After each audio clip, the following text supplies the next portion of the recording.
चलिए, so finally let's begin the game. So अभी हम लोग जो स्टार्ट करने वाले हैं बेटा, that will be the concept of your photo electric effect. So photo electric effect के अंदर हम लोगों से क्या चीज कही गई बेटा, ये देखिएगा, ध्यान से समझिएगा इसको। तो सबसे पहले यहां पर कंसीडर किया गया एक फोटो सेंसिटिव मटेरियल। भाई ये हम लोगों ने कंसीडर कर लिया यहां पर एक फोटो सेंसिटिव मटेरियल। अब जो ये फोटो सेंसिटिव मटेरियल है, इसका मतलब क्या हुआ कि भाई ऐसा मटेरियल जिसका जो वर्क फंक्शन वैल्यू होगा वो थोड़ा कम रहेगा। ठीक है, वर्क फंक्शन का वैल्यू जो है वो क्या रहेगी, कम वैल्यू होगी। तो फॉर एग्जांपल इसमें हम लोग क्या ले सकते हैं, अपने जो ग्रुप वन एलिमेंट है, lithium, sodium, potassium, rubidium, caesium, francium. ठीक है, हम लोग इन सबको कंसिडर कर सकते हैं यहाँ पे। क्यों? क्योंकि इनकी वर्क फंक्शन की वैल्यू क्या रहती है, कम रहती है। तो भाई जैसे ही हम लोगों ने एक फोटो सेंसिटिव मटेरियल कंसीडर किया इन सच अ वे कि उसके वर्क फंक्शन की वैल्यू कम है, और आप लोगों ने यहां पर इंसिडेंट करा दिया लाइट को। ठीक है, लाइट को इंसिडेंट कराने का मतलब हुआ कि हम लोगों ने किसे इंसिडेंट करा दिया बेटा, फोटोन्स को इंसिडेंट करा दिया। ठीक है, एंड इन सच अ वे कि उस लाइट की जो एनर्जी है एच न्यू, मतलब जो फोटोन्स हमने इंसिडेंट किए उनकी जो एनर्जी है H new, this energy is greater than the work function of the metal surface. वो उस मेटल सरफेस के वर्क फंक्शन से ज्यादा है। तो बताइए यहां ये इलेक्ट्रॉन्स जो हैं वो उस मेटल सरफेस से बाहर आ पाएंगे या नहीं आ पाएंगे बेटा, बताइए। इस मेटल सरफेस से जो इलेक्ट्रॉन्स है वो बाहर आ पाएंगे या नहीं आ पाएंगे?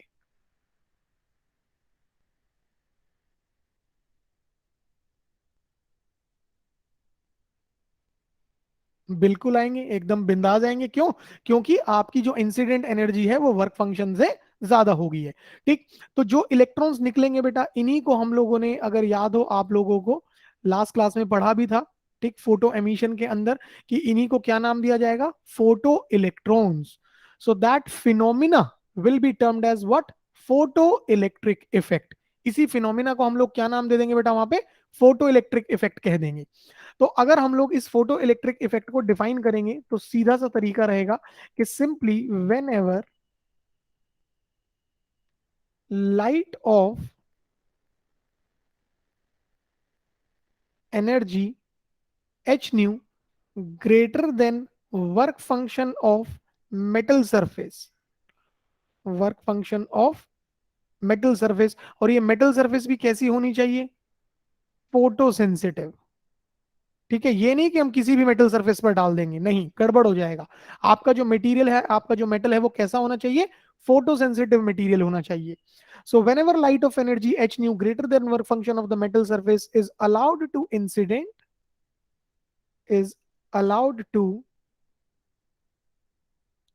Incident on photosensitive metal is allowed to incident on photosensitive metal, then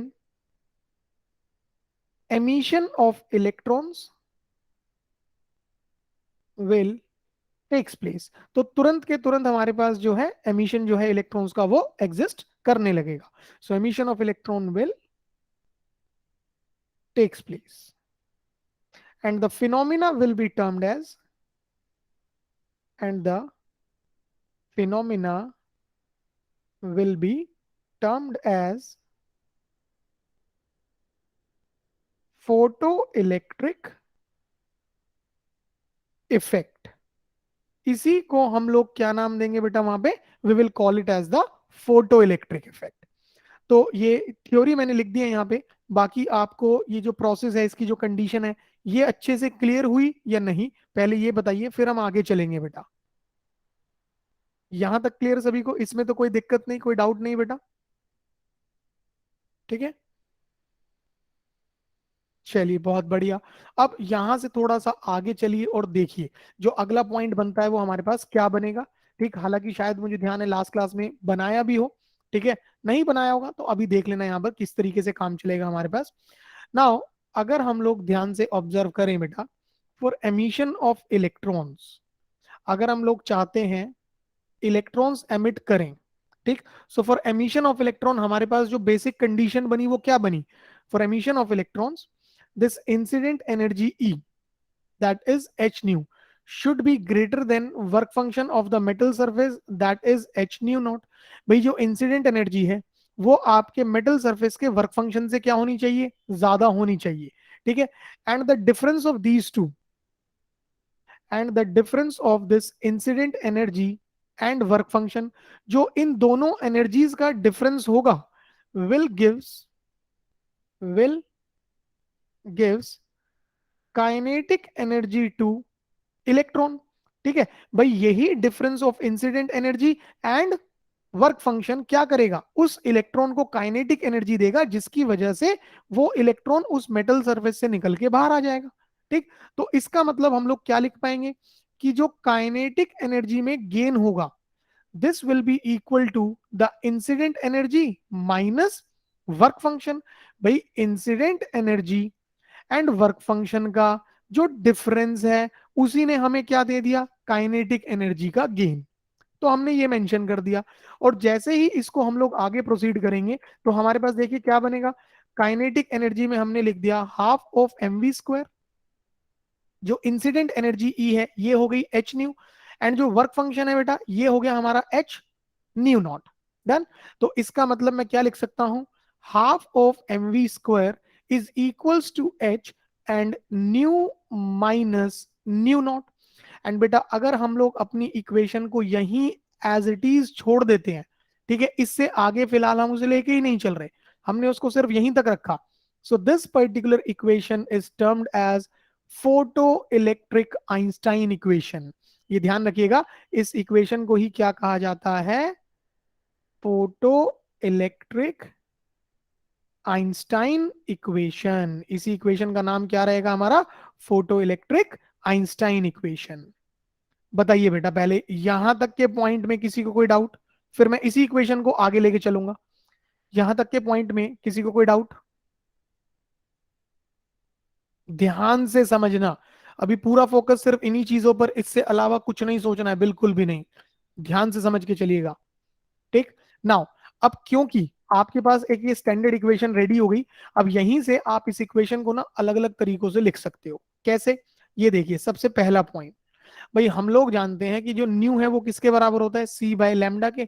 तो इसी हिसाब से हम लोग न्यू नोट को कितना लिख सकते हैं, C by lambda naught. And now हमारे पास इक्वेशन है half of M we square is equals to H and nu minus nu naught. तो जैसे ही आप अपनी ये ऊपर वाली वैल्यूज को इधर यूज कर लेते हैं तो सी जो है वो तो कॉमन आ जाएगा, तो आपके पास बन जाएगा half of M we square, H C common आ गया, और यहां से 1/λ माइनस 1/λ नॉट। तो एक इक्वेशन काइनेटिक एनर्जी की आपके पास बन जाती है in terms of the incident wavelength and the threshold wavelength, ठीक। दूसरी इक्वेशन जो है क्वेश्चंस के लिए, न्यूमेरिकल्स के लिए हम लोग बेटा ये भी ध्यान रखेंगे, ठीक है। इस इक्वेशन में किसी को कोई डाउट, फिर मैं अगली इक्वेशन पे लेके चलता हूं आपको। बताइए बेटा इस इक्वेशन में किसी को कोई दिक्कत यहां पर, चलिए ग्रेट, बहुत बढ़िया। Now what about the next point, इसको देखिए ध्यान से बेटा। Sir the last equation called, बेटा नहीं नहीं नहीं, इसको थ्रेशोल्ड नहीं बोलते, इसको मैंने क्या बोला, this is the equation for kinetic energy of emitted electron in terms of incident wavelength and threshold wavelength. इस इक्वेशन का कोई पर्टिकुलर नाम नहीं है। निशा क्लियर बेटो, चलिए जी। अब देखो बेटा यहां से आगे अगला पॉइंट हमारे पास क्या आता है, भाई अगर आप लोग याद करें, according to conservation of mechanical energy, भाई कंजर्वेशन ऑफ मैकेनिकल एनर्जी हम लोगों से क्या कहता है कि काइनेटिक एनर्जी में जितना गेन होगा, इलेक्ट्रोस्टैटिक पोटेंशियल एनर्जी के अंदर उतना ही लॉस होगा, ये चीज बोलता है वो। तो अब जरा हम ये देख लेते हैं कि ये इलेक्ट्रोस्टैटिक पोटेंशियल एनर्जी कितनी रहेगी। तो याद करो, according to equation of electric potential और पोटेंशियल डिफरेंस इन जनरल, हम क्या बोलते हैं, work done in order to move the charge is V. आप इस क्यू को शिफ्ट करो राइट हैंड साइड पर, तो डब्ल्यू आपके पास कितना हो जाएगा, क्यू बी। और क्योंकि फिलहाल हमारा जो चार्ज है वो कौन है, इलेक्ट्रॉन, तो जो Q है वो किसके बराबर हो गया, E के। आपने रिप्लेस करा तो आपके पास जो W है वो किसके इक्वल हो गया, EV। And this work done is nothing but the electric potential energy. यही हमारा क्या रहेगा यहाँ पे, ईपीई। और ईपीई कंफ्यूज नहीं होना, ये ईपीई क्या रिप्रेजेंट करेगा, तुम्हारा इलेक्ट्रिक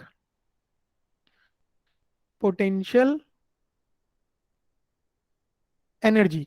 तो इसका मतलब अगर आपने अपने इस पॉइंट को इलेक्ट्रिक पोटेंशियल एनर्जी वाला फॉर्मूला ईवी इसको इस्तेमाल कर दिया, तो भाई gain in kinetic that is your half of M we square, ठीक है, electrostatic potential energy is eV, ये बना।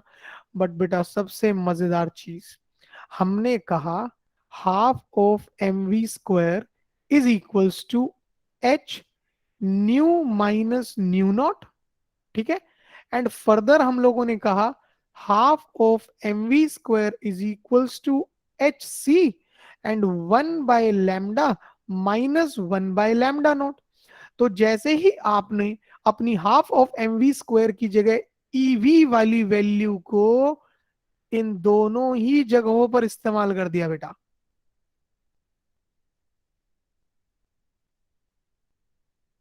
ठीक है, इन दोनों इक्वेशंस में इस्तेमाल कर दिया, तो आपके पास एक चीज और हासिल हो जाती है यहां से। और वो क्या चीज हासिल होगी, दैट ईवी, ठीक है, this electron volt E into V can be written as equal to H nu minus nu not and further can be written as EV is equals to HC and 1 by lambda minus 1 by lambda naught। मतलब हमारी जो वो photo electric Einstein equation है उसको हम इतने अलग अलग तरीकों से लिख सकते हैं। यहां तक समझ आया अच्छे से बेटा आप लोगों को या नहीं, बताइए, फिर हम आगे लेके चलेंगे आपको। यहां तक समझ आया अच्छे से,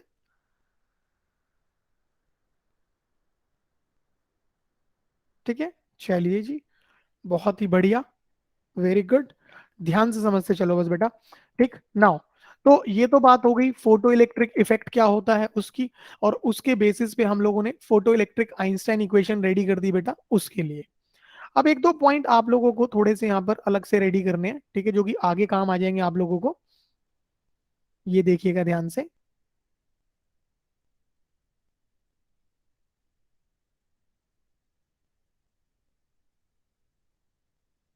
for your theory questions and numericals.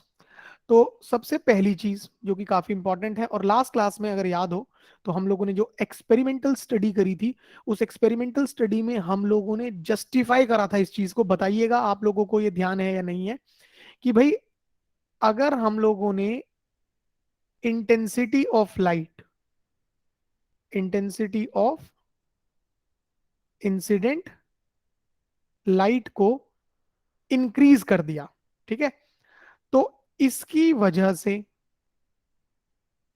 More number of photo electrons are emitted, और ज्यादा फोटो इलेक्ट्रॉन्स एमिट हुए थे या नहीं हुए थे बेटा, बताइए पहले तो आप। भाई पहला केस आता था आपने कोई लाइट इंसिडेंट नहीं करी, दूसरा केस आता था हमने थोड़ी सी इंसिडेंट कर दी, ठीक है, फिर तीसरे केस में हमने क्या करा था, और ज्यादा लाइट को इंसिडेंट कर दिया था, है ना। तो उसमें हमारे पास क्या हुआ था, और ज्यादा फोटो इलेक्ट्रॉन्स निकले थे। तो यहां से इन दोनों पॉइंट से फाइनल कंक्लूजन जो निकाला था हम लोगों ने, वो क्या निकाल दिया था, कि भाई number of photo electrons emitted per unit time always vary directly proportional to the incident intensity। वो किसके साथ डायरेक्टली वेरी करता था, इंसिडेंट इंटेंसिटी के साथ, ठीक है, and no dependence, and no dependence on energy of incident light, ठीक है।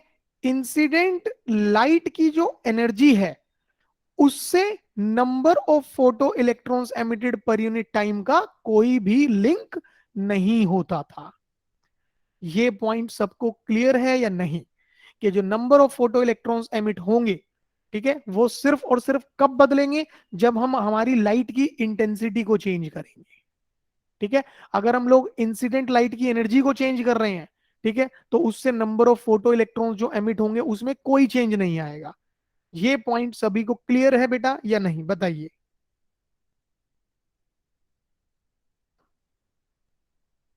ये हम लोगों ने एक्सपेरिमेंटल स्टडी के अंदर प्रिपेयर किया था अपना।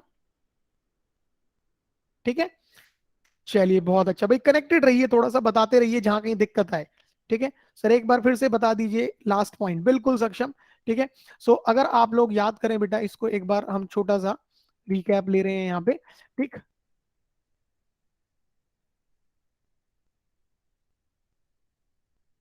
ये देखो सक्षम बेटा, भाई अपने पास इस तरीके से एक्सपेरिमेंटल सेटअप के अंदर, ये हमारे पास इधर था फोटो सेंसिटिव कैथोड, और इधर हम लोगों ने लगाया था हमारा एनोड। ठीक है, और ये हम लोगों ने सर्किट कुछ इस तरीके से कंप्लीट किया था, अगर आपको थोड़ा सा याद हो तो।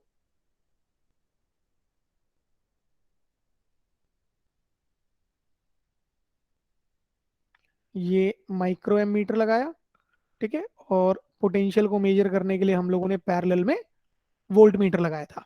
ठीक है, और जैसे ही हम लोगों ने कहा यहाँ पे कि भाई we allowed more amount of light, हम लोगों ने यहाँ पर क्या करा, मोर अमाउंट ऑफ लाइट को इंसिडेंट करा। तो जैसे हम लोगों ने ज्यादा अमाउंट की लाइट को इंसिडेंट किया, तो हम लोगों ने क्या देखा, more deflection in ammeter, more deflection in micro ammeter. हमारे माइक्रो एमीटर के अंदर जो डिफ्लेक्शन है वो भी बढ़ गई, और जब माइक्रो एमीटर के अंदर डिफ्लेक्शन बढ़ी तो इसका मतलब जो करंट है वो इंक्रीज होने लगा। जो करंट इंक्रीज हो रहा है तो इसका मतलब ये हुआ ना, क्यू बाय टी इंक्रीज होने लगा। और क्यू बाई टी के इंक्रीज होने का मतलब क्या हुआ, दैट क्यू की जगह हो गया N E by T increase होने लगेगा, एन बाय टी इंक्रीज होने लगेगा। अब इसमें अगर मैं ई को देखूं तो ये तो चार्ज ऑफ इलेक्ट्रॉन कांस्टेंट है, ये तो नहीं बढ़ सकता। इसका मतलब सिर्फ कौन बढ़ेगा, एन बाय टी बढ़ेगा। तो हम लोगों ने यहां से क्या कंक्लूजन विड्रॉ कर लिया, कि that on increasing this intensity, कि अगर हम लोग ज्यादा अमाउंट की लाइट को इंसिडेंट करें, मोर अमाउंट ऑफ लाइट का मतलब क्या हुआ, मोर इंटेंसिटी, जो लाइट की इंटेंसिटी है वो ज्यादा। So in that case N by T, that is number of photo electrons emitted पर यूनिट टाइम, ये भी क्या होंगे, ज्यादा होंगे। तो ये दोनों के दोनों एक दूसरे के साथ कैसे वेरी करने लगे, डायरेक्टली वेरी करने लगे। सक्षम, एंड बाकी सब जिनको पॉइंट क्लियर नहीं था, अब अच्छे से समझ आ गया एक बार। चलिए जी बहुत बढ़िया। नाउ नेक्स्ट पॉइंट पे हम लोग मूव ऑन करेंगे बेटा यहाँ पे। ठीक है, सो देखिए अगेन, ठीक है, पहला पॉइंट तो हम लोगों ने देख लिया। सो इसके अंदर हमारे पास जो अगला पॉइंट रेडी करना है हम लोगों को, ये एक जरा, ये हमारा पहला पॉइंट हो गया। सेकंड पॉइंट भी अपने आप में बहुत प्यारा है, बहुत मजेदार है, तो इसको भी आप लोगों ने थोड़ा सा ध्यान से देखने की कोशिश करनी है बेटा। भाई अभी हम लोगों ने जो इक्वेशन बनाई बेटा यहाँ पर, वो इक्वेशन हमारे पास कुछ इस तरीके से काम कर रही है कि kinetic energy of the emitted electron, जो इलेक्ट्रॉन एमिट हुआ उसकी काइनेटिक एनर्जी किसके बराबर, H nu minus nu not.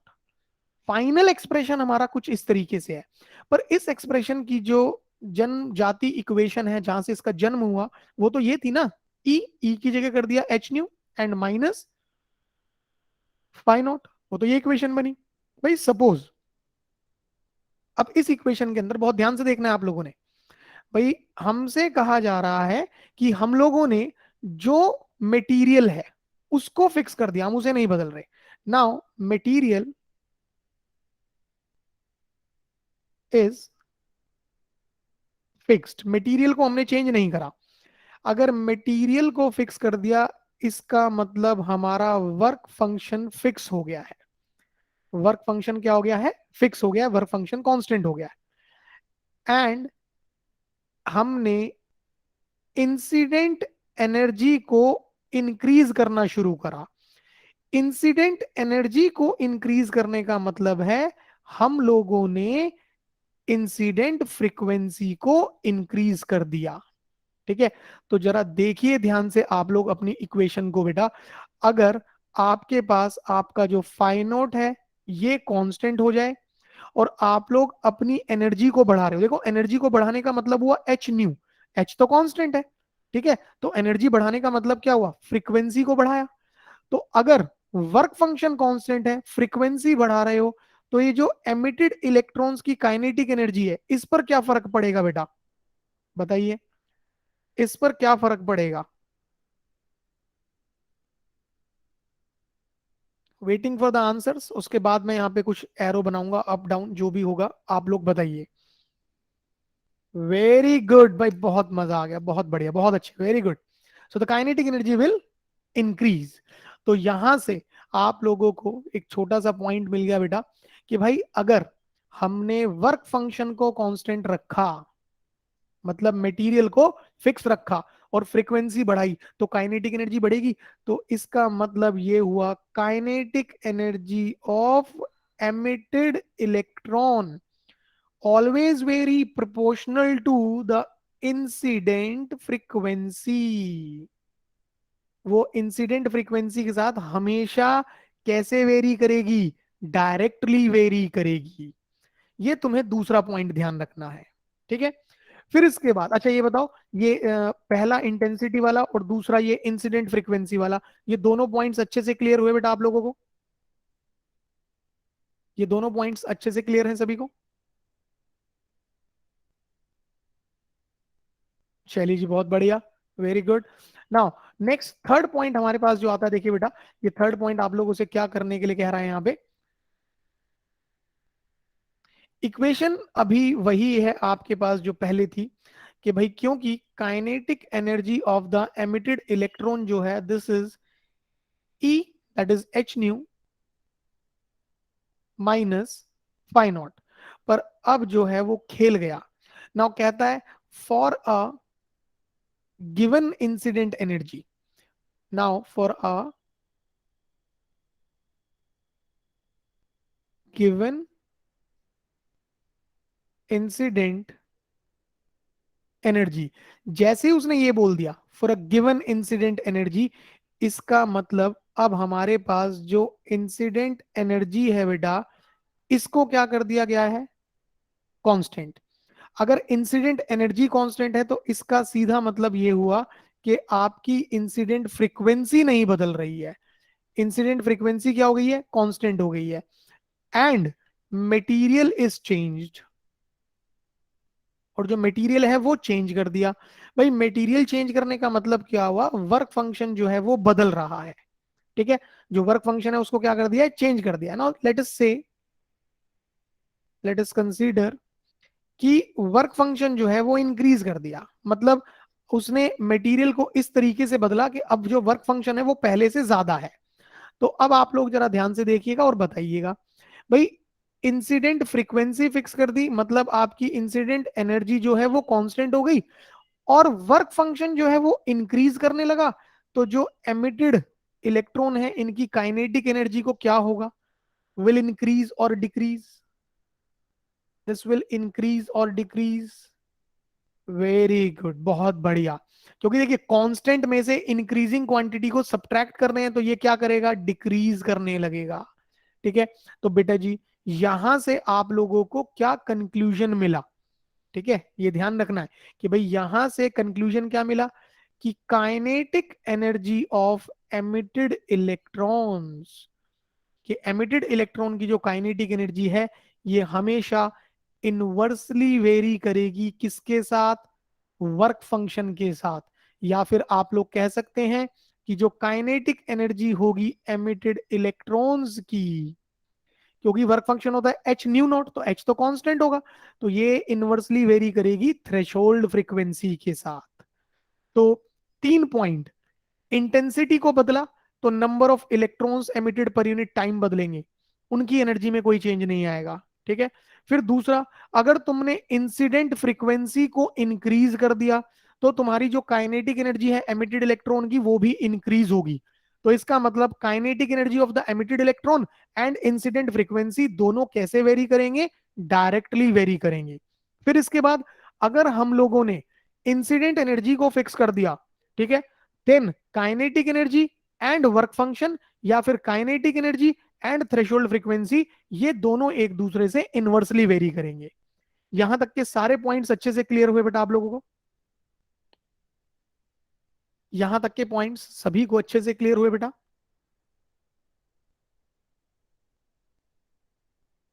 चलिए जी, बहुत बढ़िया। नाउ नेक्स्ट पे पॉइंट पे मूव ऑन करेंगे बेटा। And next point again complete theoretical होने वाला है, आपके पास कोई कैलकुलेशन नहीं आएंगी फिलहाल अभी इसके अंदर, ठीक। And the point is all about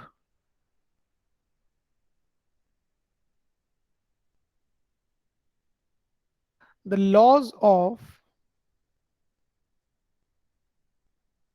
photo electric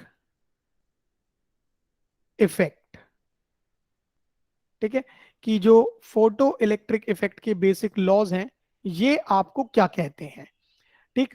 तो इस चैप्टर के जो बेटा प्रॉपर आपके जो पीडीएफ नोट्स हैं वो मैं आपके पास शेयर करूंगा, जहां से आपको ये थ्योरी वगैरह रीड कर लेनी है एक बार, ठीक है। फिलहाल अभी मैं समझा देता हूं आपको। तो laws of photo electric effect के अंदर है आपके बेसिक 4 पॉइंट्स। अब वो 4 पॉइंट्स हम लोगों से कहते क्या हैं, उन चारों पॉइंट्स को आप लोगों ने एक बार ध्यान से ऑब्जर्व कर लेना है बेटा।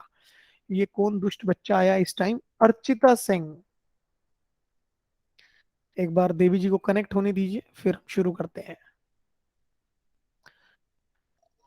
अर्चिता जी आज इतना लेट कैसे हो गए हैं बेटा आप? अर्चिता मैम इतना लेट कैसे?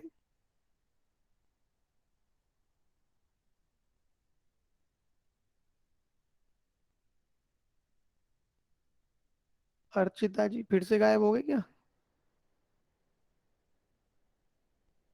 चलिए, अर्चिता जी का बात करने का मन नहीं कर रहा है बिल्कुल भी।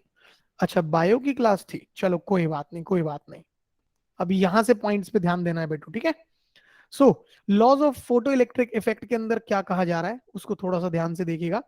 तो पहला point laws of photo electric effect के अंदर क्या कहता है कि यार हर एक मटेरियल के लिए,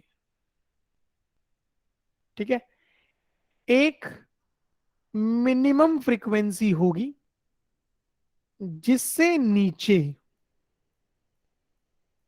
एमिशन ऑफ इलेक्ट्रॉन्स नहीं होगा, ठीक है। रिपीटिंग, भाई हर एक मटेरियल के लिए एक मिनिमम फ्रीक्वेंसी होगी जिससे बिलो इलेक्ट्रॉन का एमिशन नहीं होगा।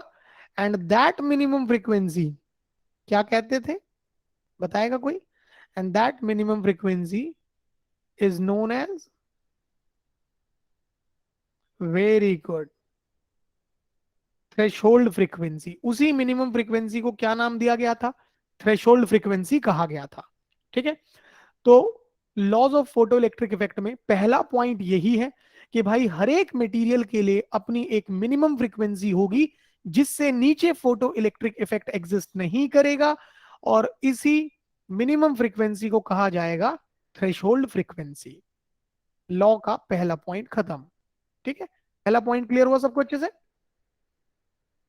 लॉ का पहला पॉइंट क्लियर सबको अच्छे से बेटा? जल्दी से फटाफट जवाब दीजिए, ठीक। चलिए ग्रेट, बहुत बढ़िया भाई, बहुत अच्छे। नाउ अब हम देखते हैं कि लॉ का सेकंड पॉइंट हम लोगों से क्या कह रहा है, ध्यान से देखिएगा। तो लॉ के सेकंड पॉइंट ने हमने क्या बोला, इसने हम लोगों से क्या बोला, that number of photo electrons emitted पर यूनिट टाइम, कि भाई जो number of photo electrons emit होंगे per unit time depends only on intensity of incident radiation, ठीक है। कि भाई जो नंबर ऑफ फोटो इलेक्ट्रॉन्स निकलेंगे वो सिर्फ और सिर्फ किस पे डिपेंड करेंगे? इंसिडेंट रेडिएशन की इंटेंसिटी पर, and not on the incident energy, ठीक है। वो इंसिडेंट एनर्जी पर उनका कोई भी डिपेंडेंस नहीं होगा। सेकंड पॉइंट क्लियर हुआ या नहीं हुआ बेटा, बताइए। सेकंड पॉइंट क्लियर हुआ या नहीं? ठीक है। तो अब देखो, ये तो हमने यहाँ पे मेंशन कर दिया।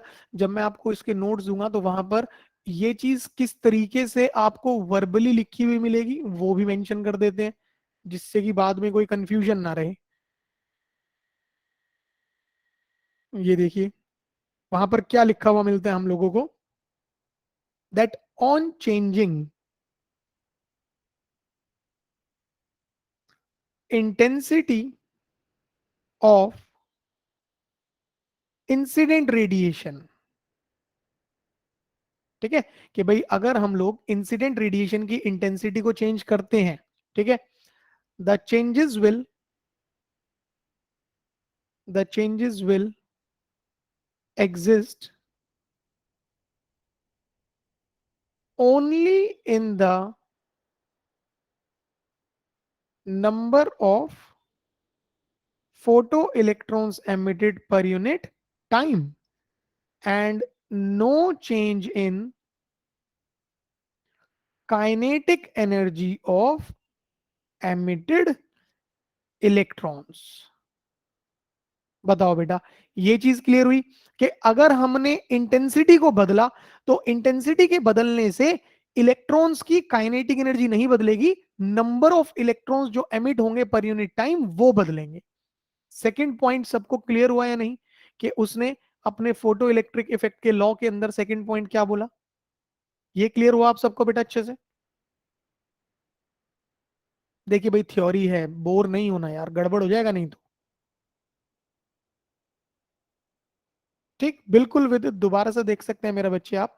ये देखो ध्यान से, अगर विदित मैं आपको इधर की तरफ लेकर के चलता हूं, ये देखिएगा,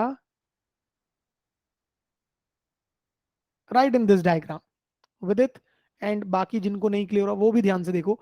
क्या इस पूरे पॉइंट पे जब हमने इस पॉइंट को स्टडी किया कि हमने ज्यादा अमाउंट की लाइट दी जिसकी वजह से ज्यादा डिफ्लेक्शन आई, जिसकी वजह से हमने कहा number of photo electrons emitted पर यूनिट टाइम ज्यादा होंगे, क्या इस पूरे कंसेप्ट के अंदर कहीं पर भी ऐसा कुछ कहा गया कि अगर हमने अमाउंट ऑफ लाइट बढ़ा दी तो जो इलेक्ट्रॉन्स निकल रहे हैं उनकी काइनेटिक एनर्जी भी बदलेगी? विदित बताइए, क्या यहां पर ऐसा कुछ कहा गया कि अगर हम लोगों ने, हाँ वेरी गुड, नहीं कहा गया ना। इसका मतलब अगर हमने इंटेंसिटी को बदला तो इंटेंसिटी के बदलने से सिर्फ जो इलेक्ट्रॉन्स एमिट हो रहे हैं उनका नंबर बदलेगा। भाई इंटेंसिटी बढ़ाई तो नंबर ऑफ इलेक्ट्रॉन्स जो एमिट हुए वो बदल गए, जो इलेक्ट्रॉन्स एमिट हुए उनकी काइनेटिक एनर्जी में कोई बदलाव नहीं आएगा।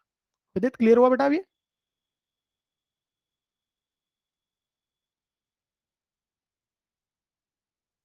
विदित भाई क्लियर हुआ सेकंड पॉइंट? चलिए, नाउ अब देखते हैं बेटा थर्ड पॉइंट हम लोगों से क्या कह रहा है। बहुत सिंपल सी चीज है थर्ड पॉइंट के अंदर हमारे पास।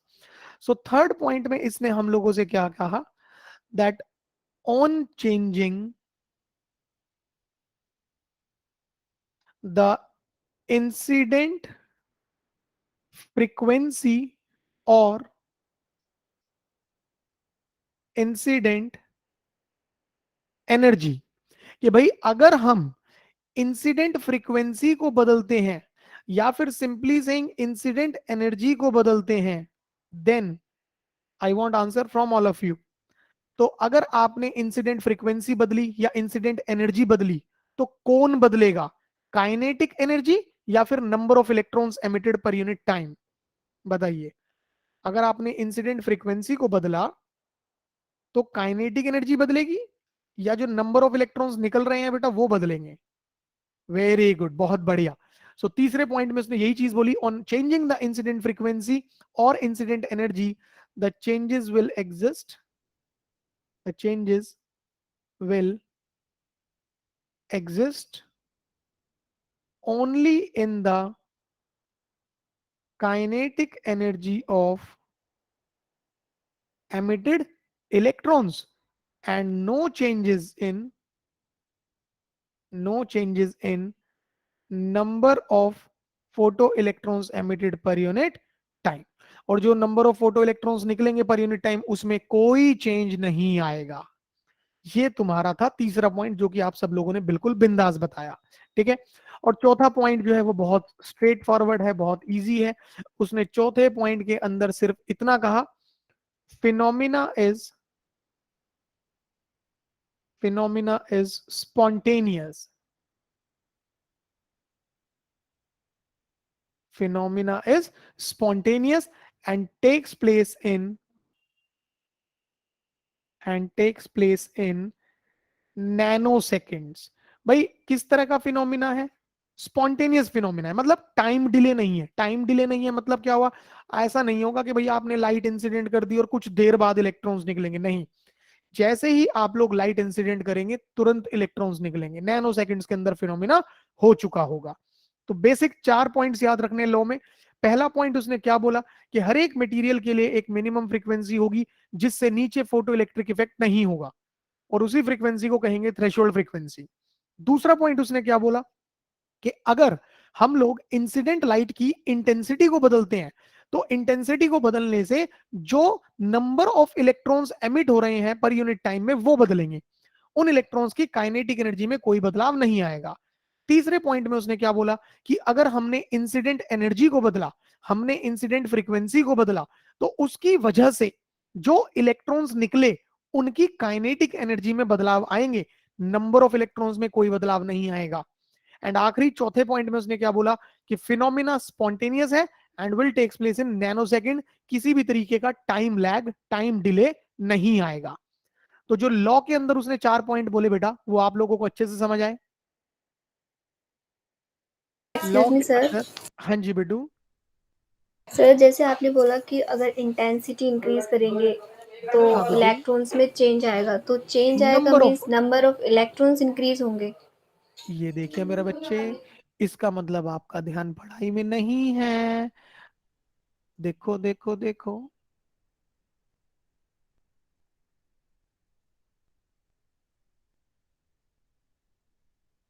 check it out this one. The number of photoelectrons emitted per unit time always vary directly proportional to the incident intensity. मतलब आप इंटेंसिटी को बढ़ाएंगे तो ये भी बढ़ेंगे, और अगर आप इंसिडेंट इंटेंसिटी को घटाएंगे तो ये भी घटेंगे। आया याद निशा बेटू?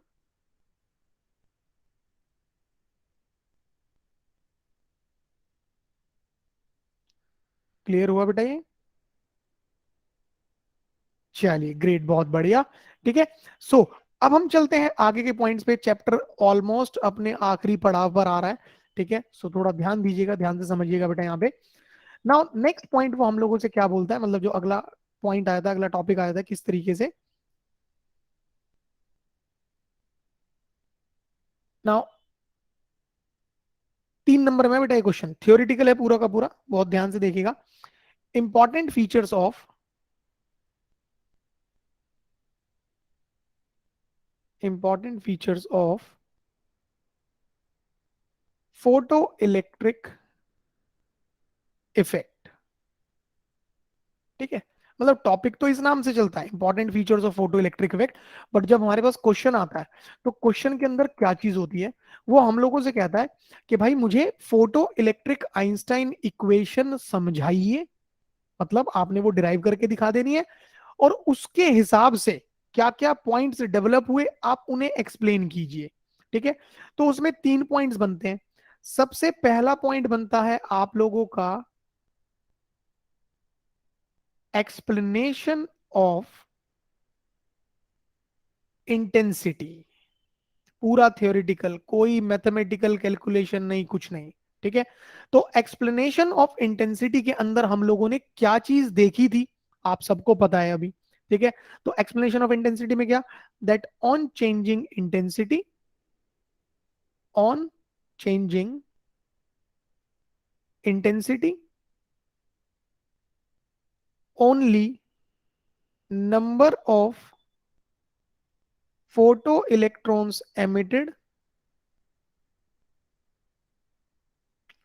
per unit time will change।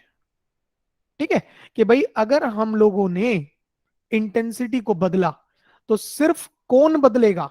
Number of photo electrons जो एमिट हो रहे हैं पर यूनिट टाइम, सिर्फ वो बदलेंगे। And no change in no change in kinetic energy of emitted electron.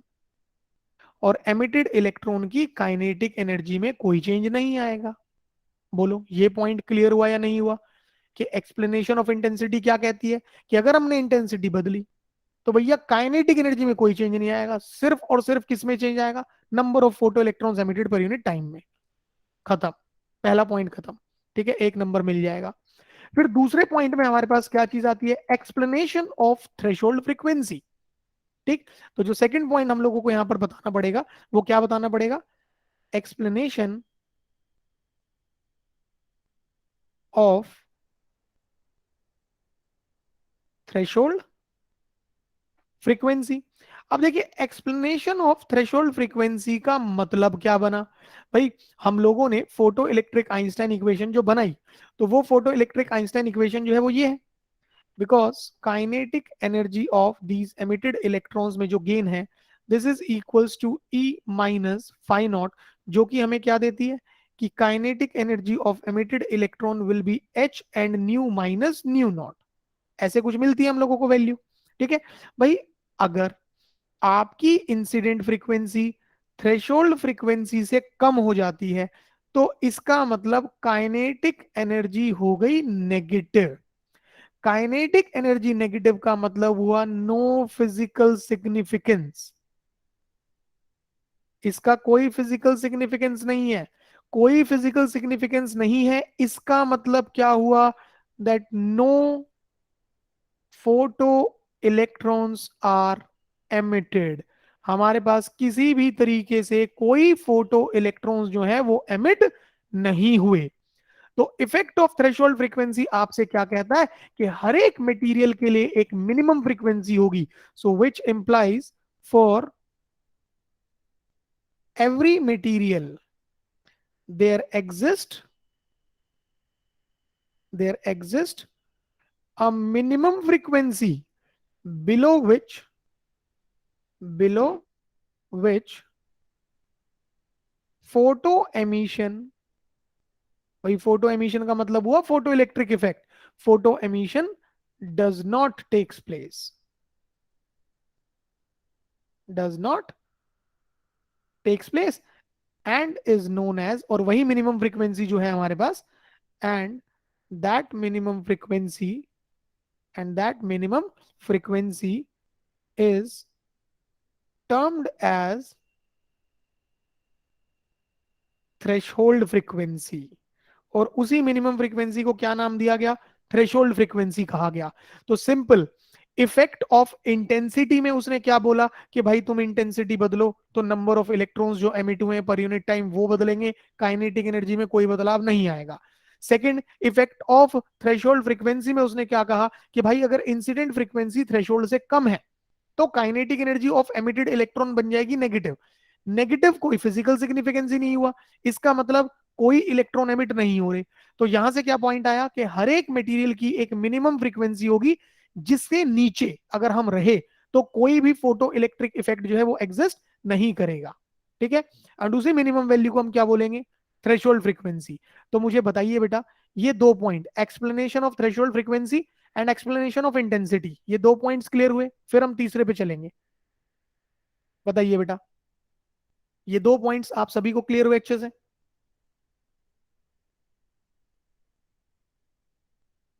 चलिए जी, बहुत बढ़िया भाई।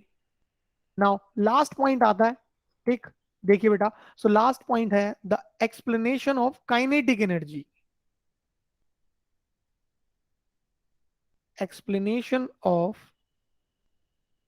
Kinetic energy.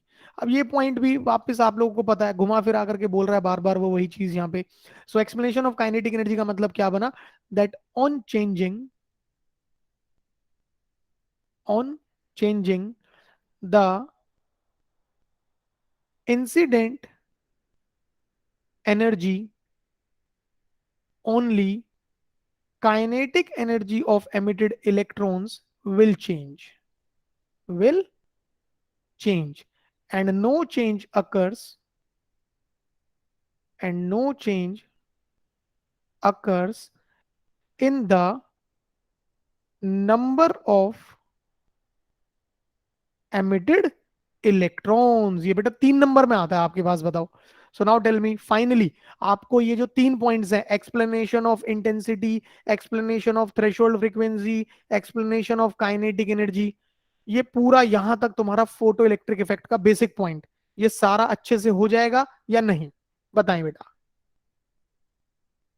ये पॉइंट यहां तक सभी लोगों का अच्छे से प्रिपेयर हो जाएगा बेटा?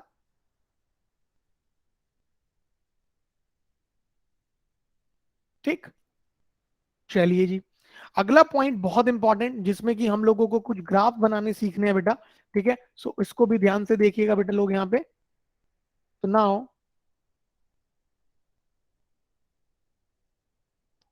Graphs of photo electric effect.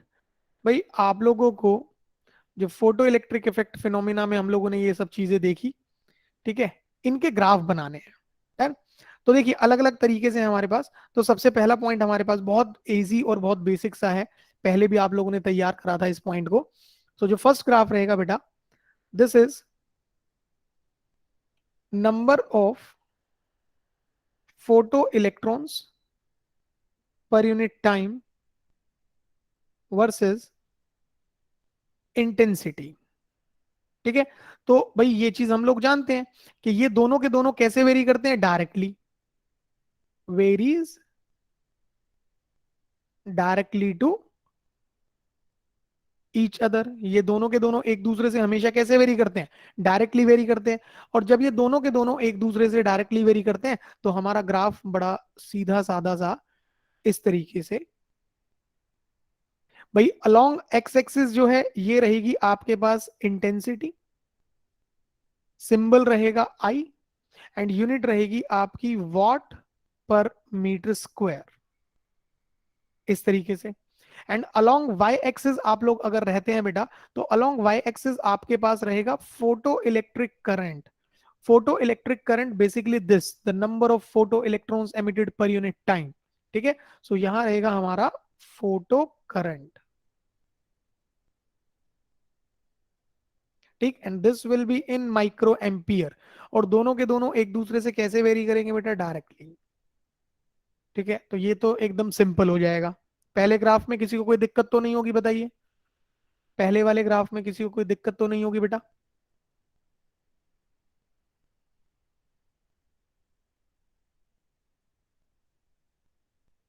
चलिए जी, बहुत ही बढ़िया, बहुत अच्छे, very good.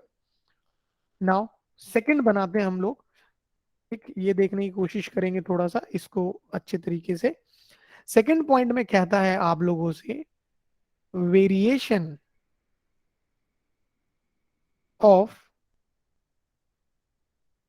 Stopping potential.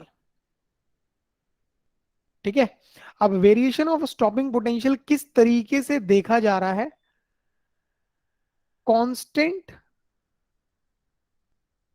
Intensity but variable frequency. भाई इंटेंसिटी जो है लाइट की उसे तो रखा जा रहा है कांस्टेंट, पर जो फ्रीक्वेंसी है उसे रखा जा रहा है वेरिएबल। ठीक है, अब पहले तो ये सिचुएशन लेके कहां से आएंगे हम लोग भाई, इस तरीके से। तो इस पॉइंट को क्लियर कर लेते हैं एक बार पहले तो। भाई इंटेंसिटी कांस्टेंट वेरिएबल फ्रीक्वेंसी, अभी आप जिस रूम में बैठे हैं ना, आप लोगों ने उस रूम में अपनी ट्यूबलाइट जो है, उस ट्यूबलाइट को कंसीडर कर लिया। ठीक है, एंड वहां से मुझे आप लोग सिर्फ एक चीज बताओ, दूसरी तो मैं बताऊंगा। जो लाइट की ब्राइटनेस है, ठीक है, मतलब आपकी जो लाइट की इंटेंसिटी है, जब से आप अपनी क्लास करने के लिए बैठे, क्या वो इंटेंसिटी बदली? बीच में एकदम से ज्यादा हो गई या एकदम से कम हो गई? क्या कहीं पूरे टाइम वो इंटेंसिटी बदली? वेरी गुड, बहुत बढ़िया। So I think you got the point. Intensity क्या हो गई, कांस्टेंट। ठीक है। अब दूसरी चीज, भाई जो ट्यूबलाइट है this is basically visible light, ये क्या है हमारी विजिबल लाइट है। ठीक है। और विजिबल लाइट में तो भैया अपने पास होता है विबग्योर, विजिबल लाइट में अपने पास क्या होता है विबग्योर। और अगर विबग्योर की हम बात करें तो मैंने लास्ट में ही बताया था, वेवलेंथ इंक्रीज, फ्रीक्वेंसी डिक्रीज, और इकलौती एक चीज रहेगी स्पीड, जो कि क्या रहेगी, कांस्टेंट। ठीक है। तो अब जरा सोचिए, अगर हम लोग हमारे रूम की ट्यूबलाइट कंसीडर कर रहे हैं, तो उस ट्यूबलाइट के अंदर ये पॉइंट जस्टिफाई हो रहा है या नहीं हो रहा कि इंटेंसिटी कांस्टेंट रहेगी और फ्रीक्वेंसी वेरी करेगी, बताइए। ये पॉइंट आप लोगों को जस्टिफाई होते हुए दिख गया अब या नहीं, कि अपने रूम की ट्यूबलाइट को लेकर के मैं पॉइंट कंसीडर करूं और ग्राफ बनाऊं तो मुझे ये पॉइंट जस्टिफाई होगा कि हाँ इंटेंसिटी कांस्टेंट है और फ्रीक्वेंसी वेरिएबल है। क्यों? क्योंकि विजिबल लाइट में अलग अलग कलर्स हैं तो फ्रीक्वेंसी अलग अलग रहेगी। ये क्लियर हुआ आप लोगों को या नहीं बेटा? ठीक है। अब जरा ग्राफ बनाने की कोशिश करेंगे हम लोग एक बार। सो देखिएगा बेटा, जब हम ग्राफ बना रहे हैं तो हम लोगों को क्या चीज देखनी है यहाँ पे, ये मैंने इस तरीके say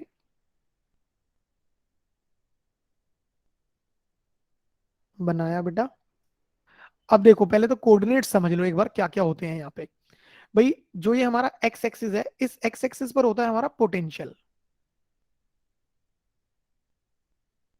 that will be in volt. And along जो वाई एक्सिस है बेटा, यहां आप क्या क्या लिख सकते हैं, यहां आप लोग लिख सकते हैं photo current, photo electric current, या तो आप ये लिख दीजिए फोटो इलेक्ट्रिक करंट, और या फिर आप लोग क्या लिख सकते हैं यहाँ पे, इंटेंसिटी। तो वाई एक्सिस पर दोनों में से कोई भी चलेगा, ठीक है, क्योंकि दोनों एक दूसरे से बिल्कुल डायरेक्टली वेरी करते हैं। ठीक। अगर पोटेंशियल पे आ जाते हैं तो पोटेंशियल पे हो गया अब आपके पास पॉजिटिव एक्सिस और नेगेटिव एक्सिस। तो अगर आप लोगों को याद हो बेटा, ठीक है, स्टॉपिंग पोटेंशियल, तो स्टॉपिंग पोटेंशियल किस तरीके की वैल्यू होती थी, is it a positive value और द नेगेटिव वैल्यू? अगर आप लोगों ने रिवाइज किया है स्टॉपिंग पोटेंशियल को, देखा वहां पे लास्ट क्लास की पीडीएफ नोट्स में, वीडियो के अंदर, तो वहां पे क्या दिखा आप लोगों को, that stopping potential is a positive potential और a negative potential? Very good, जिन लोगों ने पढ़ा रिवाइज किया बहुत बढ़िया। ठीक है। तो यहां पर हमारे पास जो नेगेटिव साइड है, यहां पर हम लोग क्या लिख देंगे, basically stopping potential, stopping potential. ठीक है। अब देखो ग्राफ बनाते हैं। तो जब ग्राफ बनाने की कोशिश करी तो हम लोगों को क्या पॉइंट दिखा, हमें कहा गया कांस्टेंट इंटेंसिटी। भाई ये मैंने ले ली कांस्टेंट इंटेंसिटी, इंटेंसिटी नहीं बदल रही मेरी, इंटेंसिटी फिक्स है। ठीक है। अगर इंटेंसिटी फिक्स, बहुत ध्यान से सुनना, अगर इंटेंसिटी कांस्टेंट है तो जो नंबर ऑफ फोटो इलेक्ट्रॉन्स निकलेंगे पर यूनिट टाइम वो भी कांस्टेंट होंगे। और अगर जो नंबर ऑफ फोटो इलेक्ट्रॉन्स निकले वो कांस्टेंट है तो उसकी वजह से जो करंट बनेगा वो भी क्या होगा, कांस्टेंट। तो भाई मेरी लाइन तो ऐसे आ गई, अगर इंटेंसिटी कांस्टेंट तो उस इंटेंसिटी का कॉरस्पॉन्डिंग फोटो इलेक्ट्रिक करंट भी क्या हो गया, कांस्टेंट। पहले बताओ, सिर्फ इतना पोर्शन समझ आया है नहीं? सिर्फ इतना पोर्शन समझ आया कि अभी इंटेंसिटी कांस्टेंट है तो हमारा फोटो इलेक्ट्रिक करंट भी क्या रहा, कांस्टेंट रहा, उसमें कोई बदलाव नहीं। ठीक है। अब आगे चलते हैं। तो आगे चलने के लिए अगर आप लोग याद करें तो अभी थोड़ी देर पहले हमने इक्वेशन इस तरीके से भी लिखी थी ना, EV is equals to H nu minus nu not. ये देखिए अगर हम आपको लेकर के चलें, so here we go, check it out, this EV is equals to H nu minus nu not. ठीक है।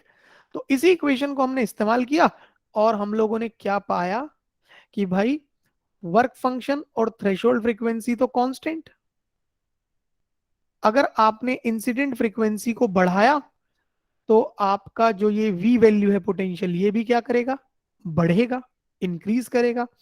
इसका मतलब this potential will again varies directly to frequency, ये भी फ्रीक्वेंसी के साथ कैसे वेरी करेगा, डायरेक्टली वेरी करेगा। पहले बताओ, ये वाला पॉइंट आपको समझ आया या नहीं आया? ये वाला पॉइंट समझ आया या नहीं आया बेटा? अगर नहीं आया बिंदास पूछो, जबरदस्ती खत्म नहीं करना है टॉपिक। ये पॉइंट समझ आया सबको अच्छे से?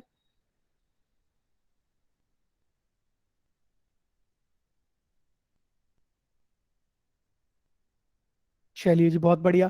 सुनाओ, मुझे आप लोगों की बहुत मदद की जरूरत है। अब मुझे बताइए, ठीक है भाई, क्वेश्चन जो हमसे बोल रहा है वो क्या कह रहा है, वेरिएबल फ्रीक्वेंसी। तो अब हमने अगर फ्रीक्वेंसी अलग अलग कर दी, तो पोटेंशियल की जो रीडिंग्स है वो अलग अलग होंगी या एक ही वैल्यू रहेगी? बताइए। अभी हमने देखा ना कि फ्रीक्वेंसी और पोटेंशियल कैसे वेरी कर रहे हैं, डायरेक्टली। तो इस हिसाब से अगर अलग अलग फ्रीक्वेंसी है, तो potential will have different readings और द सेम कांस्टेंट रीडिंग।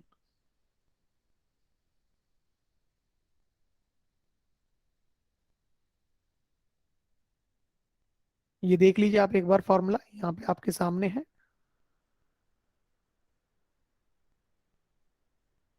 हाँ अंजलि, सेम नहीं होंगी बेटा, डिफरेंट रहेंगी। क्यों? क्योंकि फ्रीक्वेंसी अलग अलग, फ्रीक्वेंसी और पोटेंशियल वेरी कर रहे हैं डायरेक्टली। तो फ्रीक्वेंसी डिफरेंट हो जाएगी तो पोटेंशियल भी डिफरेंट हो जाएगा।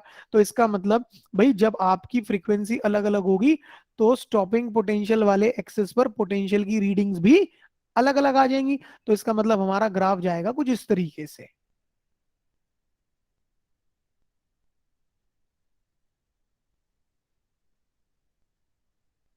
Like this. ठीक है भाई, मैंने ऐसे कह दिया कि ये फ्रीक्वेंसी है न्यू 1, तो इसके लिए कॉरस्पॉन्डिंग पोटेंशियल बन गया V01। ये फ्रीक्वेंसी है न्यू 2, तो इसका कॉरस्पॉन्डिंग पोटेंशियल बन गया V02। और ये फ्रीक्वेंसी है न्यू 3, तो कॉरस्पॉन्डिंग पोटेंशियल बन गया V03। इस तरीके से, ठीक है। और ग्राफ में अगर देखें, इंटेंसिटी अपनी कांस्टेंट है और एक मैक्सिमम वैल्यू लेकर के चल रहा है। अगर इस ग्राफ में देखें तो मैक्सिमम वैल्यू तो यही रहेगी करंट की, ये वाली। ठीक है। So this maximum value, if you remember the last class, जो maximum value of photo electric current होता था, उसी को हम क्या बोलते थे? Saturated photo current. Saturated photo current. तो बताओ बच्चा लोग, पहला ग्राफ, ठीक है, सॉरी पहला नहीं, दूसरा, ये दूसरा ग्राफ आप लोगों को समझ आया अच्छे से या नहीं, कि किस तरीके से बनाया जाएगा? मतलब अगर कहीं ये ग्राफ बना हुआ मिलता है, तो ये कैसे बना, इसका कारण क्या है, इसका अस्तित्व क्या है, इसका एग्जिस्टेंस कैसे है? क्लियर हुआ आप लोगों को कि एक ही इंटेंसिटी, मतलब constant intensity, but different frequencies अगर ले रहे हैं, तो वो ग्राफ कैसे बनाया जाएगा? क्लियर टू एवरीवन और नॉट?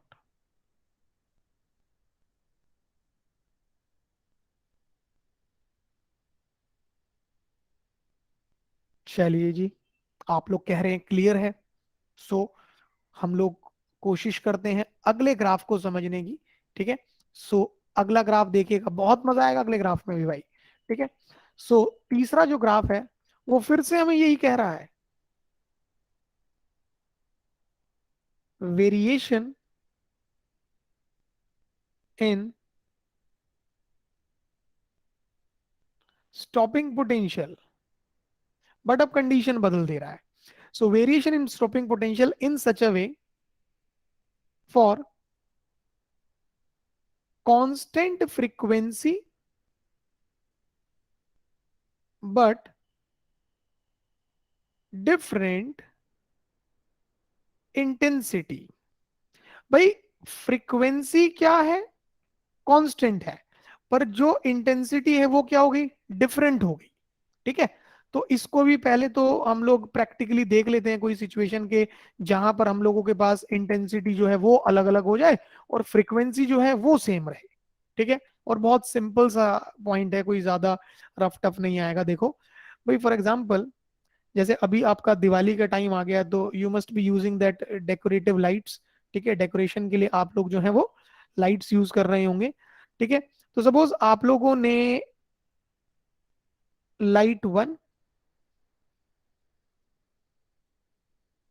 लाइट 2 एंड लाइट 3 अलग अलग कंपनीज की हैं। लाइट 1 जो है ये फिलिप्स की है। ठीक है। लाइट 2 जो है ये तुम्हारी आ जाती है एमरॉन, ये कोई कंपनी ले ली हम लोगों ने। और जो लाइट 3 है ये आ जाती है सिस्का। ठीक है, ये तीन अलग अलग कंपनीज की ले ली हम लोगों ने लाइट। और तीनों की तीनों लाइट जो है वो हम लोगों ने कंसीडर कर ली येलो कलर की। Yellow light 1, yellow light 2 and yellow light 3। आप मुझे सिर्फ और सिर्फ एक चीज ये बताओ, इन तीनों कंपनीज की जब आप लोग मार्केट से लाइट लेकर के आएंगे तो आप लोगों को तीनों लाइट से सेम ब्राइटनेस मिलेगी या तीनों लाइट की ब्राइटनेस अलग अलग होगी? बताइए, तीनों की कंपनीज अलग अलग है। सोचो, ध्यान से सोचो भाई, तीनों अलग अलग कंपनीज की हैं। ठीक है, वेरी गुड, ये प्रैक्टिकल पॉइंट है तुम्हारा। ये जब तक तुम देखोगे ना प्रैक्टिकली जा करके, ये नहीं समझ आने वाला भाई। ठीक है, तो तीनों की तीनों येलो पर तीनों अलग अलग कंपनीज की, इसका मतलब they will have different brightness.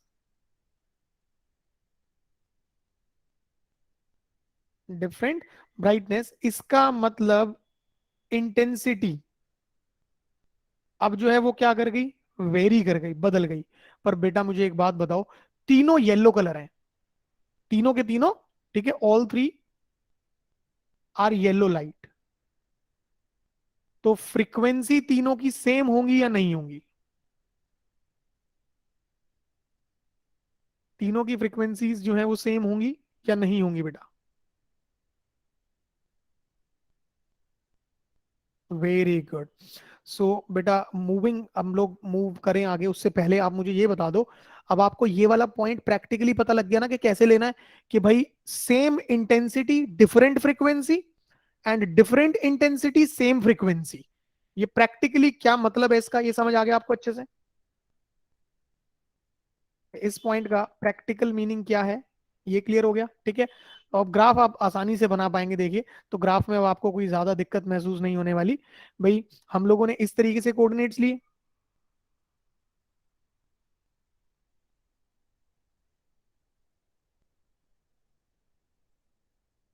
ये बना देते हैं पहले हम लोग।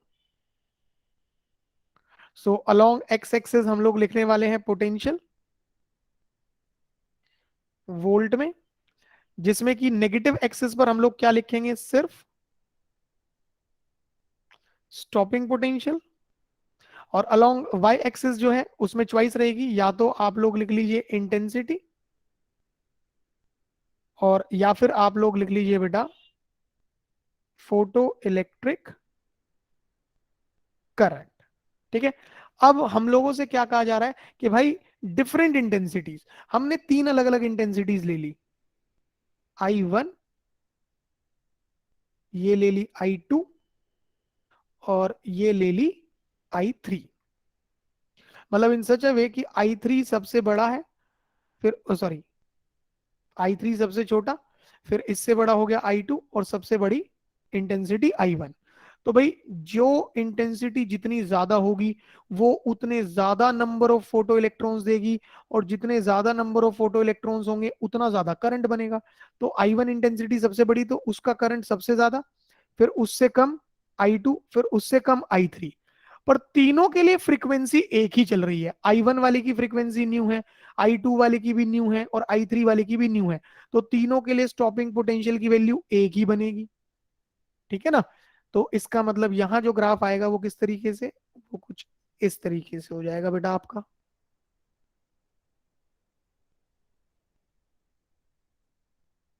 बताइए बेटा, ये अभी जो हम लोगों ने अपने तीनों ग्राफ्स बनाए, ये तीनों ग्राफ्स आप लोगों को अच्छे से समझ आए या नहीं? फिर मैं आपको चौथे ग्राफ पे लेके चलूंगा।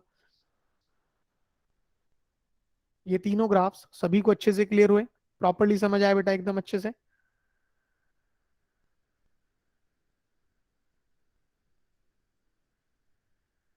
चलिए जी, बहुत बढ़िया, बहुत अच्छे, वेरी गुड। देन देखिए बेटा, अगला जो है आपका चौथा ग्राफ जो है वो किस चीज के लिए बनाना होता है हम लोगों को यहाँ पे?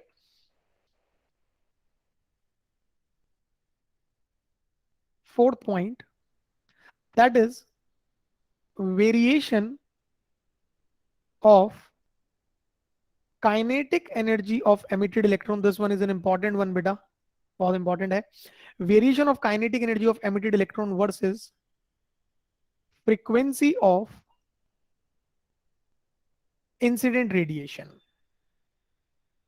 ठीक, कि भाई जो kinetic energy of emitted electron है वो फ्रीक्वेंसी ऑफ इंसिडेंट बीम के साथ कैसे वेरी करेगा, ये चीज हम लोगों को पता करनी है। डन।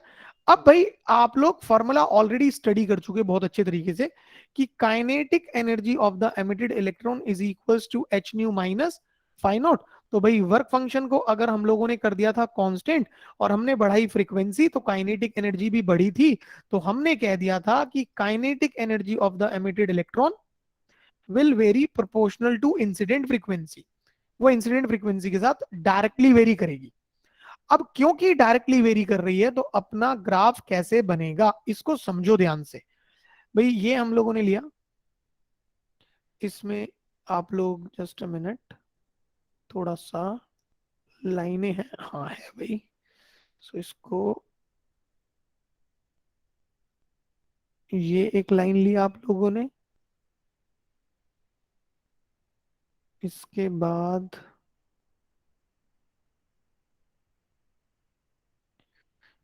ये एक लाइन ले लिया आप लोगों ने बेटा यहाँ पर।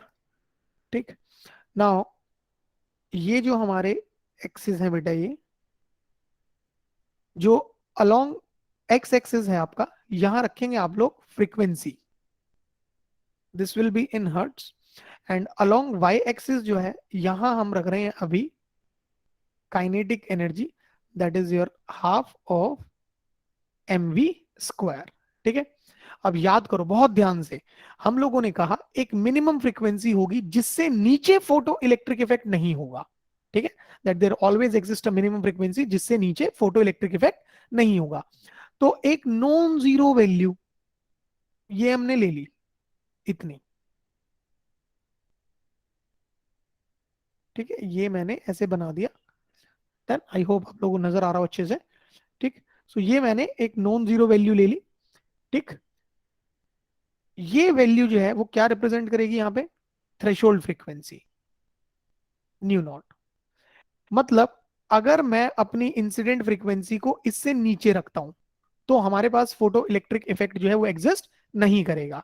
ठीक, कि भाई if nu is less than nu not, this means no emission of electrons, no emission of electrons.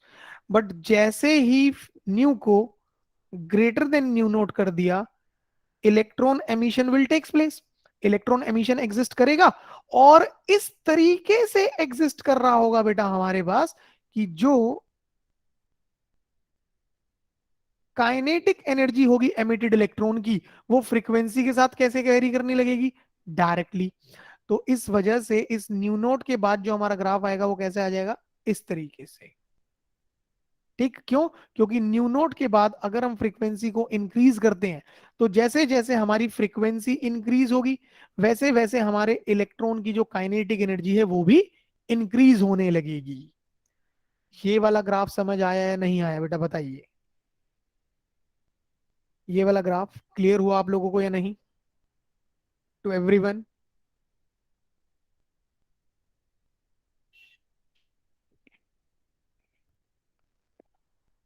चलिए जी, बहुत बढ़िया, बहुत अच्छे, वेरी गुड।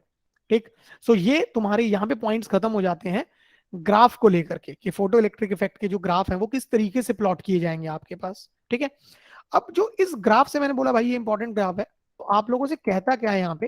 ठीक, और अलग ही टॉपिक आ जाता है बेटा आप लोगों का। And this is your second last topic बेटा, चैप्टर के अंदर जो है आपका ये सेकंड लास्ट टॉपिक आ जाता है, फिर इसके बाद लास्ट और चैप्टर आपका खत्म। तो आगे बढ़ने से पहले मुझे ये बता दो पहले, अभी कोई दिमाग पे किसी तरीके का प्रेशर वगैरह तो नहीं, अभी बिंदास समझ पाएंगे ना आप लोग, मुझे आप लोगों से 20 से 25 मिनट अभी और चाहिए, बताइए बेटा। एकदम बिंदास है अभी मामला, ठीक ठाक चलेगा ना अभी। चलिए ग्रेट, बहुत बढ़िया। सो ज्यादा टाइम खराब ना करते हुए हम लोग आगे बढ़ने की कोशिश करेंगे। और अपने पास जो अगला कंसेप्ट आता है बेटा यहाँ पे आप लोगों से कहता है डिटर्मिनेशन ऑफ प्लैंक्स कांस्टेंट। हम लोगों को जो हमने ऊपर ग्राफ बनाया ना, इस ग्राफ के पॉइंट को, ग्राफ के कंसेप्ट को इस्तेमाल करके हमें किसकी वैल्यू को डिटरमाइन करना है? प्लैंक्स कांस्टेंट की वैल्यू को। मतलब वैल्यू इन द सेंस हमें ये नहीं निकालना प्लैंक्स कांस्टेंट की वैल्यू क्या होगी, हमें उसके लिए कुछ बढ़िया सी इक्वेशन रेडी करनी है बस, ठीक है, नथिंग एल्स। तो अब वो बढ़िया सी इक्वेशन हमारी क्या बनेगी, कैसे बनेगी, उसे एक बार आप ध्यान से देखिए।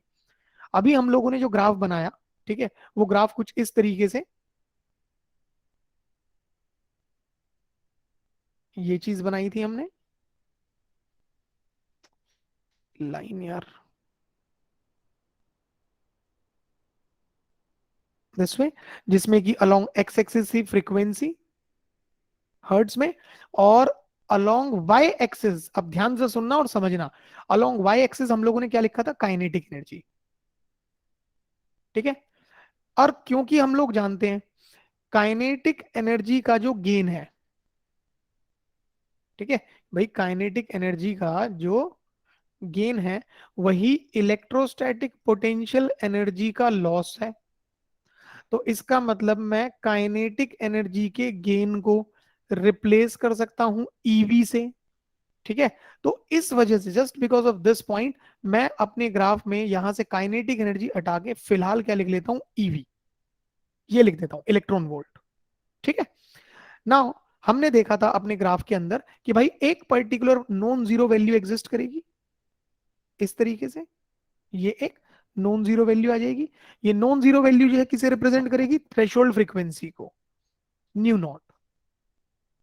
और इसके बाद जो होगा वो कुछ इस तरीके से कि हम जैसे जैसे फ्रीक्वेंसी को बढ़ाएंगे, ठीक वैसे वैसे हमारे पास काइनेटिक एनर्जी या फिर जो इलेक्ट्रोस्टैटिक पोटेंशियल एनर्जी है इलेक्ट्रॉन की, वो भी बढ़ेगी।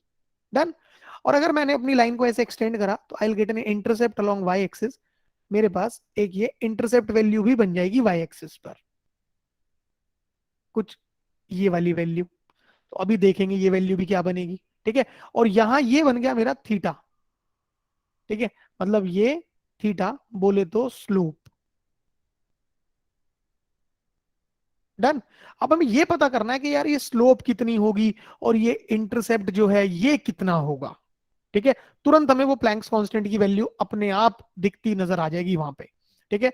अब करना क्या है, हम उस इक्वेशन को देखेंगे जिस इक्वेशन से हमने ये ग्राफ बनाया, ठीक है। सो देखिए बेटा ध्यान से, according to general equation of photo electric effect, ठीक है, that's your photo electric Einstein equation. तो वो क्या लिखी है आपने? Kinetic energy of these emitted electron is equals to H nu minus phi naught, ये चीज बनाई थी। और क्योंकि काइनेटिक एनर्जी का जो गेन था, काइनेटिक एनर्जी का जो गेन था वो किसके बराबर था? इलेक्ट्रोस्टैटिक पोटेंशियल एनर्जी के लॉस के बराबर था, ठीक है, जो कि कितना हो गया? ईवी। तो आपने ये वैल्यू ऊपर यूज करी और अपनी इक्वेशन को चेंज करके लिख दिया EV is equals to H nu minus phi naught. Further आप क्या करते हैं, लेफ्ट साइड से ई को राइट साइड डिनोमिनेटर में ले आते हैं। तो V will be equals to H nu by E minus phi naught by E. इसी को थोड़ा सा सेपरेट करके ऐसे भी तो लिख सकते हैं, H by E into nu minus, sorry plus and minus of phi naught by E. ये चीज लिख दी हम लोगों ने, ठीक। पहले बताओ यहां तक अप टू दिस पॉइंट बेटा किसी को कोई डाउट? अगर है बिंदास पूछो, विल डू इट अगेन। यहां तक किसी को कोई डाउट बेटा?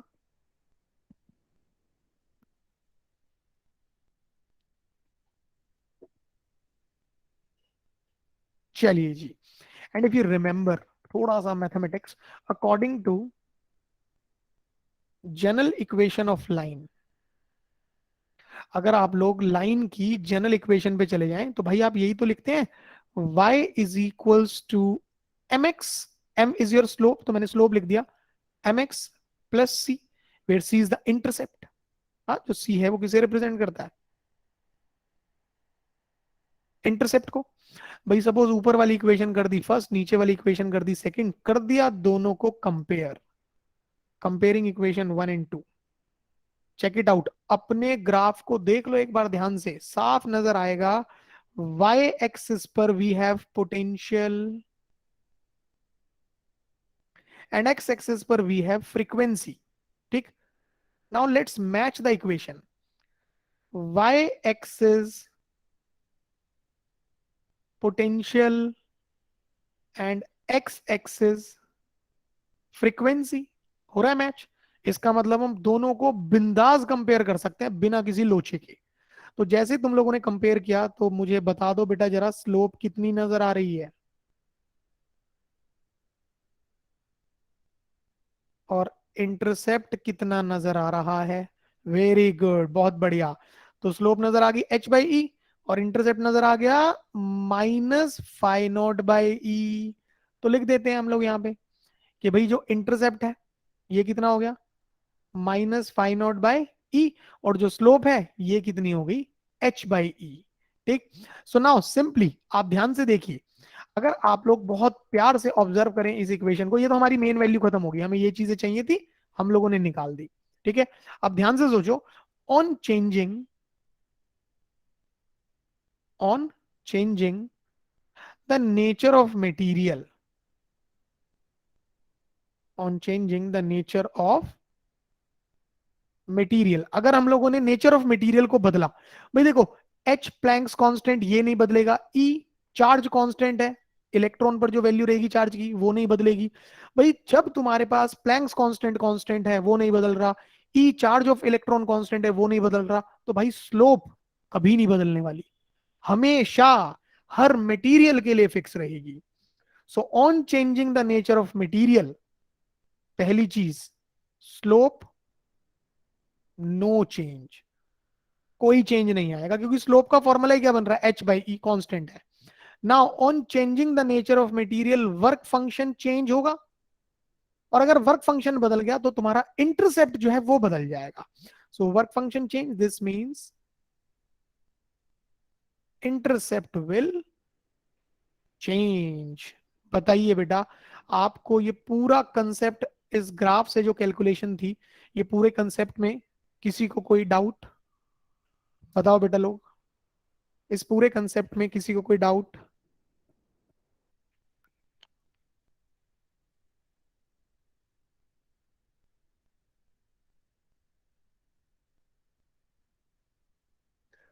अरे कहाँ गायब हो गए मेरे प्यारे बच्चों? कोई डाउट बेटा किसी को अगर है तो बिंदास आप लोग पूछ लीजिए, कहीं पर कोई डाउट है तो, कोई दिक्कत है तो फिर हम लोग आगे चलेंगे अपने लास्ट टॉपिक पर, खत्म होने वाला है बेटा। Let's begin. ठीक है, बहुत मतलब बड़ा भी नहीं है बहुत छोटा भी नहीं है टॉपिक जो है, सो देख लेते हैं एक बार फटाफट से। That is de Broglie wavelength.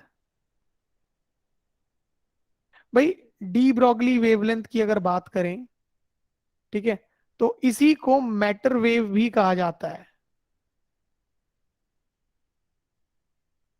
ठीक है, नाउ डी ब्रोगली ने बेसिकली क्या कहा था कि भाई अगर एटमॉस्फेयर में कोई भी पार्टिकल मूव करता है तो उसकी मूवमेंट की वजह से उसके साथ एक वेव एसोसिएट करेगी। ठीक है, भाई डी ब्रोगली ने क्या कहा, when ever a particle is moving, when ever a particle is moving, then it will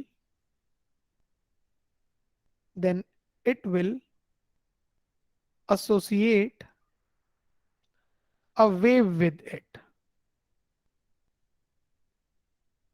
ठीक है, भाई जब कभी भी कोई पार्टिकल मूव कर रहा है तो वो अपने साथ क्या करेगा, एक वेव एसोसिएट करेगा, and that wave is known as and is known as de Broglie wave.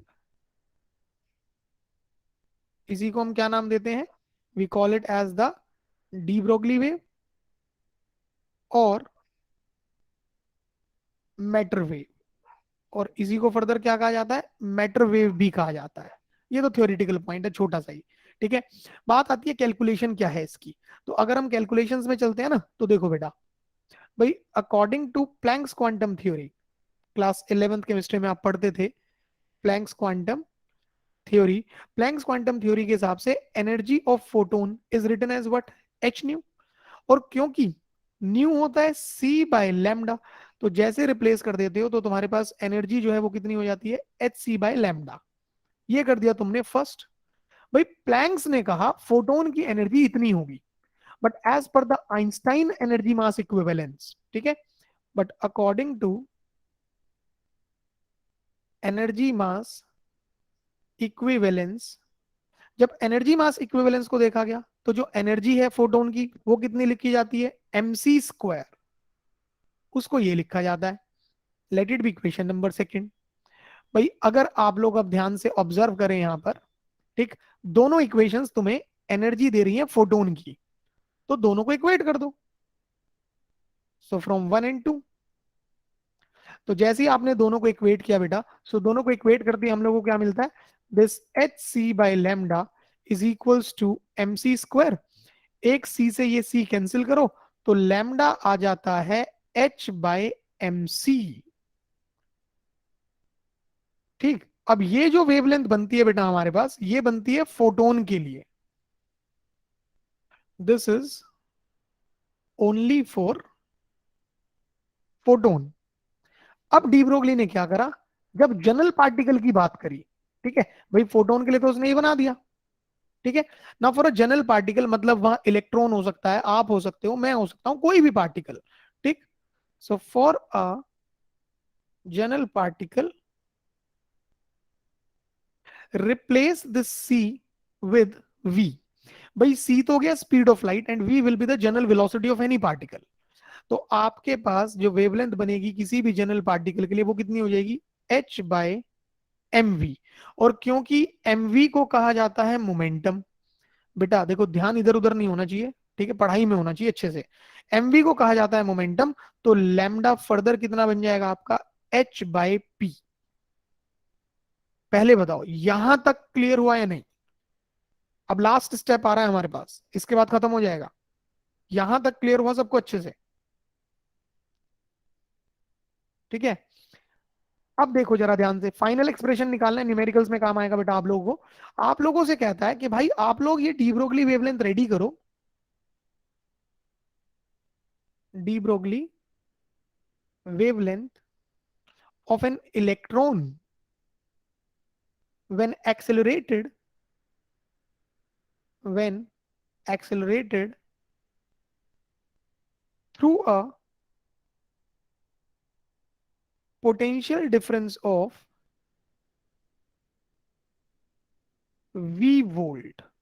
जब आप लोगों ने इलेक्ट्रॉन को एक्सेलरेट किया होगा कितने पोटेंशियल डिफरेंस से, v वोल्ट के पोटेंशियल डिफरेंस से, तब आपके पास क्या चीज हुई होगी, वो वेवलेंथ बनाओ। बहुत सिंपल सी टेक्निक है। और देखो भाई अगर आप याद करें, according to conservation of mechanical energy, बेटा भाई कंजर्वेशन ऑफ मैकेनिकल एनर्जी हम लोगों से क्या कहती थी, अगर आप लोगों को याद हो, कि भाई काइनेटिक एनर्जी का gain is equal to electrostatic. भाई साहब बिरयानी की ना बहुत बढ़िया महक आ रही है।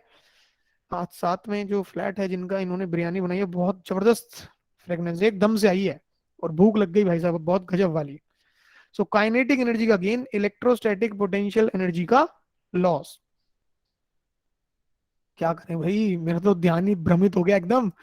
सो काइनेटिक एनर्जी का gain half of M we square, electrostatic potential energy का लॉस कितना होगा, ईवी। तो आप लोगों ने क्या करा, यहां से वी स्क्वायर को कितना लिख दिया भाई, जल्दी जल्दी से करते हैं, 2 EV and bye M.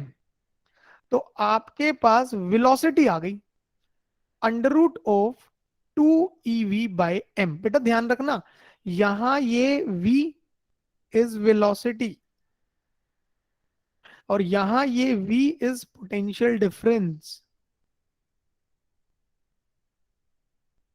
Potential difference, ये ध्यान रखिएगा, ठीक है।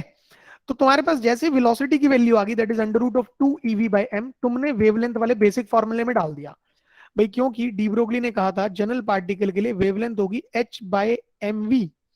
आप इसको यहां लेकर के आए तो देखिए क्या बना, lambda is equals to h divided by m under root of 2 EV by m। इसको रिजॉल्व करा तो क्या बना, h डिवाइडेड बाय, भाई जो ये बाहर m है अगर इसको अंदर रूट में ही शिफ्ट कर दिया जाए तो ये बनेगा 2 EV m² ठीक, एक m से m कैंसिल, और जैसे ही कैंसिल कर दोगे तो आप लोगों के पास डी ब्रोगली वेवलेंथ जो है बेटा कितनी बन जाएगी? This is h divided by under root of 2 m EV। ये पहला फॉर्मूला जो न्यूमेरिकल्स में काम आएगा। ठीक है, फिर इसी फॉर्मूले को आप चेंज करेंगे। कैसे चेंज करेंगे? क्योंकि हम लोग जानते हैं कि यार जो ईवी है वो किसके बराबर है? काइनेटिक एनर्जी के। तो हम लोग लिख सकते हैं अपने फॉर्मूले को फर्दर कितना, that is h by under root of 2m into kinetic energy. तो न्यूमेरिकल्स में एक फॉर्मूला हम ये भी इस्तेमाल करेंगे। एंड फर्दर क्लास 11th में हम लोगों ने पढ़ा एट टेम्परेचर टी, अगर टी टेम्परेचर पे मैं बात करता हूं तो जो काइनेटिक एनर्जी है इसे लिखा जा सकता है 3/2 of KBT, where this KB is known as, बेटा खत्म होने वाला है, Boltzmann constant. And Boltzmann constant is basically what, ये होता क्या है? This is the ratio of real gas constant R to the Avogadro's number Na। आप इन दोनों का रेशियो ले लो, आपको बोल्ट्जमैन कांस्टेंट मिल जाएगा। तो आपने ये काइनेटिक एनर्जी को जैसे ही ऊपर वाले फॉर्मूले में रखा, ठीक है, तो आपके पास एक नया formula, lambda is equals to H divided by under root of 2m into kinetic energy that is 3/2 of KBT. तो 2 से ये 2 कैंसिल करेंगे तो आपके पास जो लैम्डा है ये कितना हो जाएगा? h divided by under root of 3m KBT. एक फॉर्मूला ये बन गया। ठीक है, एंड फाइनली खत्म हो गया बेटा अब ये। एंड फाइनली आप लोग बेटा अगर देखें, भाई जो नॉर्मल इक्वेशन बनी हमने बनाई इलेक्ट्रॉन के लिए, lambda is h by under root of 2m EV। आप यहाँ प्लैंक्स कांस्टेंट की वैल्यू रख दो, आप यहाँ चार्ज ऑफ इलेक्ट्रॉन रख दो, आप यहाँ मास ऑफ इलेक्ट्रॉन रख दो, तो इन सबको सॉल्व करने के बाद जो बनेगा 12.27 divided by under root V angstrom. बताइए मुझे अब पहले तो, यहां तक सारे पॉइंट्स A to Z सारे पॉइंट्स आपको बेटा अच्छे से क्लियर हो गए या नहीं? यहां तक के सारे पॉइंट्स एकदम अच्छे से क्लियर हो गए या नहीं बेटा? चलिए जी, बहुत बढ़िया, बहुत अच्छे।